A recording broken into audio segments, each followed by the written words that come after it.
Hi friends, welcome back to Vidya Times. எல்லோரும் எப்படி இருக்கீங்க? ஐ ஹோப் நல்லா இருப்பீங்க. நல்லாவே இருப்போம். இன்றைக்கி நம்ம சேனலில் ரொம்பவே சூப்பரான, சுவையான, காரசாரமான மீன் குழம்பு எப்படி செய்யலான்னு பார்க்கலாங்க. இந்த மீன் குழம்பு மெத்தட் வச்சு நீங்கள் எந்த டைப் ஆஃப் ஃபிஷ்ஷு கூட நீங்கள் செஞ்சு சாப்பிட்லாம். சூப்பராக இருக்கும். கண்டிப்பாக உங்களை எல்லாருமே பாராட்டுவாங்க. லாஸ்ட் வீக் சண்டே பார்த்தீங்க அப்படின்னா நம்ம வீட்டில் மீன் வறுத்தது, பொரிச்சது, அதே மாதிரி ஃபிஷ் குழம்பு எல்லாமே செஞ்சுருந்தோம். மீன் தான். ஸோ அதனால் அதை உங்களுக்கும் ஷேர் பண்ணலாம், உங்களுக்கு யூஸ்ஃபுல்லாக இருக்கும் அப்படிங்கிறதுக்காக நான் இந்த வீடியோ ஷேர் பண்ணுறேன். கண்டிப்பாக இதை ட்ரை பண்ணி பாருங்கள். வாங்க இப்போ வீடியோக்குள்ளே போகலாம்.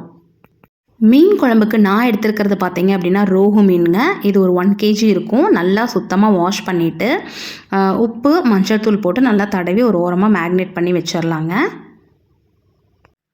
ஒரு 100 கிராம் அளவுக்கு சின்ன வெங்காயம் 2ஆக நறுக்கி வச்சுருக்கேன். மீடியம் சைஸில் 4 தக்காளி, 10 பல் பூண்டு,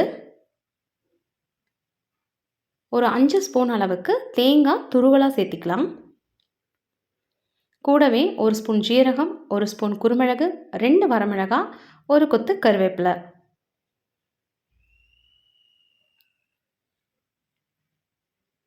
மிளகாய்த்தூள்,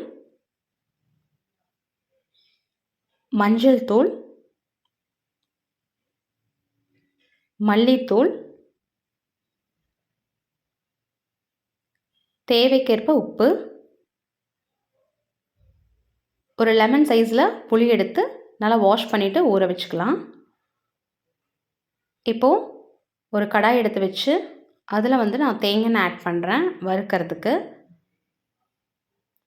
ஸோ எப்போவுமே ஃபிஷ் நம்ம பண்ணும்போது தேங்காய், நல்லெண்ணெய் இதில் நம்ம பண்ணும்போது ரொம்பவே டேஸ்ட்டாக இருக்கும். இது எக்ஸ்ட்ராவாக ஒரு ருசியை மீன் குழம்புக்கு ரொம்பவே நல்லா கொடுக்கும். ஸோ நான் இப்போ தேங்காய் ஒரு 2 ஸ்பூன் அளவுக்கு ஊற்றிருக்கேன்.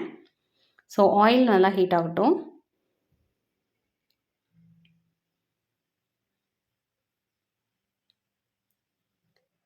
ஸோ ஆயில் ஹீட் ஆயிடுச்சு. இந்த ஸ்டேஜில் நம்ம துருவின தேங்காய் இருக்குது இல்லைங்களா, அதை சேர்த்துக்கலாம்.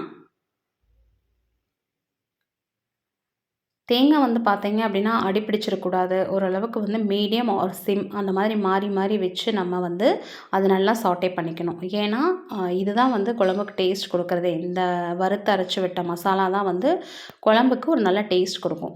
ஸோ அதை நம்ம கருக விடாமல் உள்ள தீய விடாமல் நீட்டாக அது ஒரு மாதிரி கோல்டன் ப்ரௌன் அந்த மாதிரி நம்ம வறுத்தெடுத்துக்கலாம்.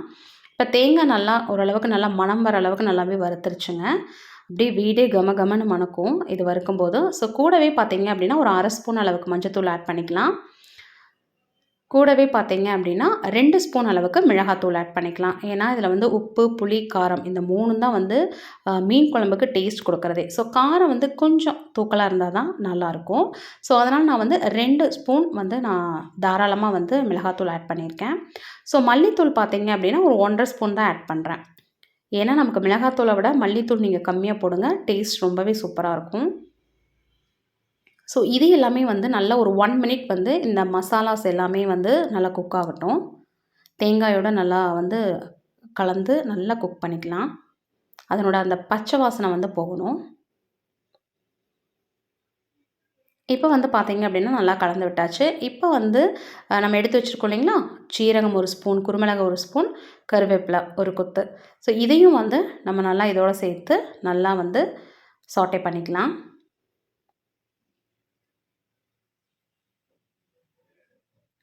ஸோ கருவேப்பிலை சாப்பிடாதவங்க சாப்பிட்றதுக்கு இந்த மாதிரி நம்ம கருவேப்பிலை இன்னும் கொஞ்சம் கூட ஆட் பண்ணிக்கலாம். ஸோ கருவேப்பிலை சேர்த்து நல்லா வறுத்து அரைக்கும்போது அது இன்னும் நல்லா ஒரு மணம் கிடைக்கும் நமக்கு. ஸோ இப்போ அதை நம்ம தனியாக எடுத்து வச்சுக்கலாம். அதே கடாயில் 2 ஸ்பூன் அளவுக்கு எண்ணெய் சேர்த்துக்கலாம்.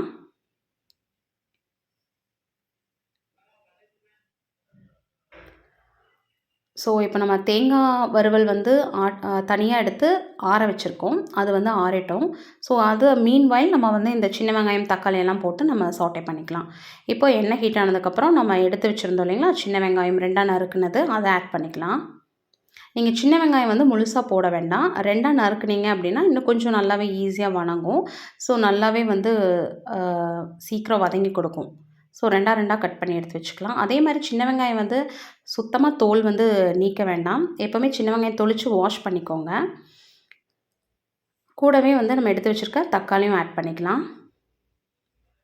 ஸோ சின்ன வெங்காயமாகட்டும், பெரிய வெங்காயமாகட்டும், அதோட ஸ்கின்ல வந்து இன்னுமே நிறையா சத்துக்கள் இருக்குது. ஸோ 1, 2 நம்ம ஸ்கின்னோட போடுறது வந்து நல்லது தான். எப்போவுமே சின்ன வெங்காயம் கொஞ்சம் மண்ணாக இருக்கும் இல்லைங்களா? ஸோ நம்ம தொளிச்சு அதை வந்து வாஷ் பண்ணிவிட்டு அதுக்கப்புறம் தான் நம்ம வந்து சமைக்கிறதுக்கு ஆட் பண்ணணும். ஸோ கூடவே வந்து கல்லுப்பு சேர்த்துக்கலாங்க. சீக்கிரமாக வந்து அது மேஷ் ஆயிரும் அந்த தக்காளி. ஸோ ரொம்ப தக்காளி வந்து மேஷ் ஆகணும்னு கிடையாது. ஏன்னா நம்ம இது எல்லாமே சேர்த்து வறுத்து அரைக்க போகிறோம். ஸோ ஓரளவுக்கு வதங்கி கொடுத்தா போதும். ஸோ இப்போ இது நல்லா வந்துட்டு பார்த்தீங்க அப்படின்னா வதங்கிருச்சு. ஸோ இதுவும் வந்து நம்ம ஸ்டவ் ஆஃப் பண்ணிவிட்டு ஆற வச்சிடலாம். அதே மாதிரி நம்ம தட்டில் தனியாக எடுத்து வச்சுருக்கோம். இது 2யும் சேர்த்து தான் நம்ம அரைக்க போகிறோம்.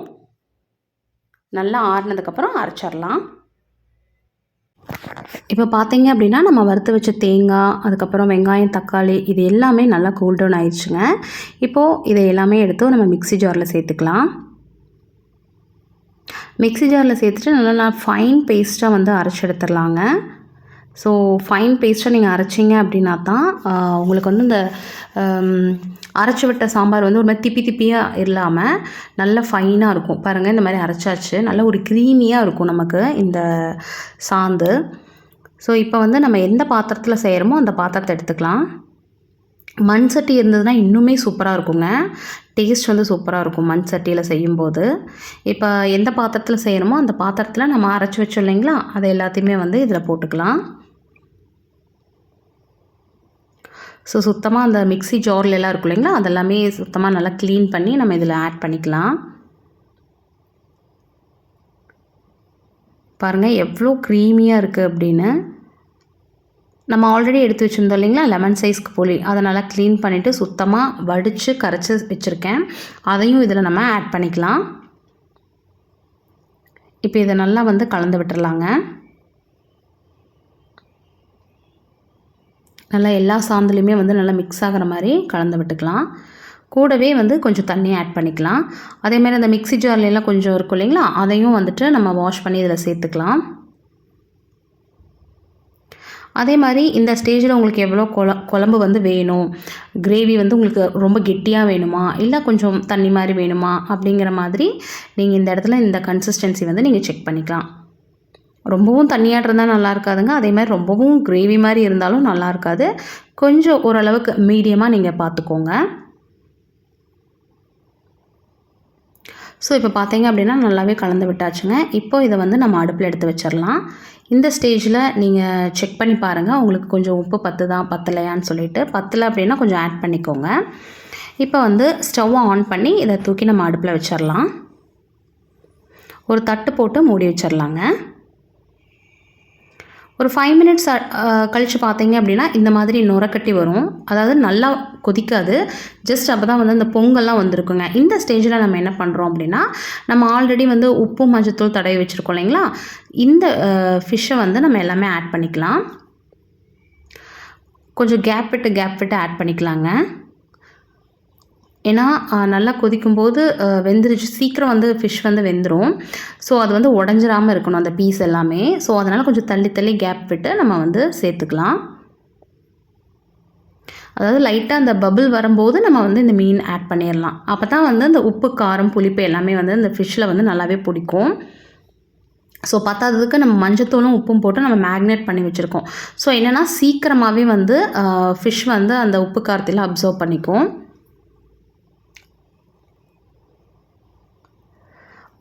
ஒரு சிலவங்க பார்த்திங்கன்னா நல்லா கொதிச்சதுக்கப்புறம் ஃபிஷ்ஷை போட்டு அப்படியே ஸ்டவ் ஆஃப் பண்ணிடுவாங்க. அது வந்து அப்சர்வ் பண்ணிக்கும், வெந்துரும்னு சொல்லுவாங்க. பட் நான் அந்த மாதிரி பண்ணினது இல்லைங்க. அந்த மாதிரி நான் ஒரு வாட்டி பண்ணினேன், பட் எங்களுக்கு பிடிக்கல. ஸோ நான் எப்போவுமே இந்த மெத்தட் தாங்க ஃபாலோ பண்ணுவேன். ஒரு கொதி வந்ததையுமே ஃபிஷ்ஷை வந்து நீங்கள் போட்டுறணும். போட்டுட்டு அதுக்கப்புறம் நீங்கள் தட்டு போட்டு மூடி வச்சிட்டிங்கன்னா நல்லா அது வந்து கொதிச்சிருங்க ஒரு 10 மினிட்ஸில். ஸோ சைட் பை சைட் நம்ம வந்து என்ன பண்ணுறோம் அப்படின்னா, இதுக்கு ஒரு தாளிப்பு கொடுத்துர்லாம். ஸோ இந்த மாதிரி ஒரு சின்னதாக ஒரு பேன் எடுத்து வச்சுக்கோங்க. இப்போ வந்து நான் நல்லெண்ணெய்ங்க, சுத்தமான செக்கில் ஆட்டின நல்லெண்ணெய் நான் ஆட் பண்ணுறேன். ஃபிஷ் வந்து நம்ம செய்யும்போது எப்போவுமே வந்து நல்லெண்ணெய், தேங்காய் ரெண்டில் எது வேணாலும் யூஸ் பண்ணலாம். இது வந்து என்னென்னா மீன் குழம்புக்கு எக்ஸ்ட்ராவாக ஒரு டேஸ்ட் கொடுக்கும். ஸோ நான் வந்து வறுக்கும்போது தேங்காய் யூஸ் பண்ணி வறுத்தேன். இப்போ வந்து தாளிப்பு கொடுக்கும்போது நான் நல்லெண்ணெய் வந்து தாளிப்பு கொடுக்குறேங்க. ஸோ எண்ணெய் நல்லா ஹீட் ஆனதுக்கப்புறம் நம்ம இதில் என்ன ஆட் பண்ணுறோம் அப்படின்னா வெந்தயம், அதுக்கப்புறம் முன்னமே ஒரு 10 பல் பூண்டு பொடி பொடியாக நறுக்கி வச்சுருக்கோம் இல்லைங்களா, அதுக்கப்புறம் 2 காஞ்ச மிளகாய், கருவேப்பிலை இதை போட்டு நல்லா வந்து நம்ம சாட்டே பண்ணணும், பொரிச்சிடலாம் நல்லா.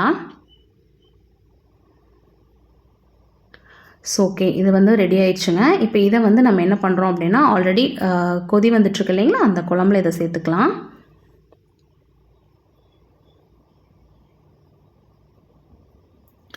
ஸோ இது வந்து நம்ம சேர்க்கும்போது பார்த்திங்கன்னா இதோட கொதிக்கும்போது வீடே கம கமன்னு இருக்குங்க. அவ்வளோ நல்லா ஒரு ஸ்மெல் கொடுக்கும், அவ்வளோ நல்ல ஒரு அரோமா இருக்கும். ஸோ இப்போ பாருங்கள் மீன் எல்லாமே நல்லா வெந்து மேலே அப்படியே மிதந்துட்டுருக்கு பாருங்கள். ஸோ அந்த பீஸ் எல்லாமே வந்து மேலே இருக்குது, நம்ம போடும்போது எல்லாமே கீழே போயிடும். வெந்துருச்சு அப்படின்னாலே வந்து மேலே வந்துடும். ஸோ இப்போ இந்த தாளிப்பை வந்து நம்ம உள்ளே ஆட் பண்ணிவிட்டு கொஞ்சமாக ஒரு 2 கரண்டி குழம்பு எடுத்து உள்ளே ஊற்றி அந்த பேனில் ஊற்றி அதையும் உள்ளே ஊற்றிடலாங்க. ஸோ இப்போ பார்த்தீங்க அப்படின்னா ஃபிஷ் எல்லாமே வந்து நல்லாவே வெந்துருச்சுங்க. இப்போ கொதியும் பார்த்திங்கன்னா நல்லா கொதிக்குது. ஸோ இப்போ தாளிப்பு ஊற்றிருக்கோம் இல்லைங்களா, ஸோ இது ஒரு 5 to 6 மினிட்ஸ் வந்து நல்லா கொதிக்கட்டும். அந்த குழம்போடு அந்த தாளிப்பு வந்து நல்லா மர்ஜ் ஆகணும். ஸோ இப்போ பார்த்தீங்க அப்படின்னா 5 to 6 மினிட்ஸ் ஆயிடுச்சு, நல்லாவே மர்ஜ் ஆயிடுச்சுங்க. அந்த ஓரங்கள்லாம் பாருங்கள் எப்படி வந்து எண்ணெய் பிரிஞ்சு அப்படியே ரெட் கலரில் வந்து நின்றுட்டுருக்குன்னு. ஸோ இதுதாங்க கரெக்டான ஸ்டேஜ். இந்த ஸ்டேஜில் வந்து நம்ம வந்து ஸ்டவ் ஆஃப் பண்ணிடலாம். ஃபிஷ் பாருங்கள் எப்படி நல்லா வெந்திருக்குன்னு. ஃபிஷ் வந்து வெந்துருச்சு அப்படின்னா மேலே வந்து அப்படியே மேலே வந்துடுங்க எல்லாமே. நாட் ஓன்லி ஃபிஷ்ஷுங்க, வெஜிடபிள்ஸ் எது போட்டாலுமே வெந்துருச்சு அப்படின்னா மேலே மிதக்கும். ஸோ அப்போவே தெரிஞ்சுக்கலாம் வெந்துருச்சு அப்படின்னு சொல்லி. ஸோ இந்த ஸ்டேஜில் கருவேப்பிலை இருக்குங்களா, ஃப்ரெஷ்ஷான கருவேப்பிலையை சேர்த்துட்டு நம்ம ஸ்டவ் ஆஃப் பண்ணி மூடி வச்சிடலாங்க. நல்லா கம கமன்னு இருக்கும். ஒரு 1/2 அன் ஹவர் விட்டு நம்ம இதை சர்வ் பண்ணலாம், சூப்பராக இருக்குங்க. அவ்வளோதான் ஃப்ரெண்ட்ஸ், நம்மளோட மீன் குழம்பு ரெடி ஆயிடுச்சுங்க. இது வந்து பார்த்திங்க அப்படின்னா பிகினர்ஸ் கூட செய்யலாம். மீன் குழம்பு வைக்க தெரியாதவங்க கூட செஞ்சு பாருங்கள், கண்டிப்பாக உங்களை எல்லாருமே பாராட்டுவாங்க. இந்த வீடியோ உங்களுக்கு ரொம்ப பிடிச்சிருக்குன்னு நான் நம்புகிறேன். நம்ம சேனலை சப்ஸ்கிரைப் பண்ணி லைக் பண்ணி ஷேர் பண்ணுங்கள். மீண்டும் வேறொரு வீடியோவில் சந்திக்கலாம்.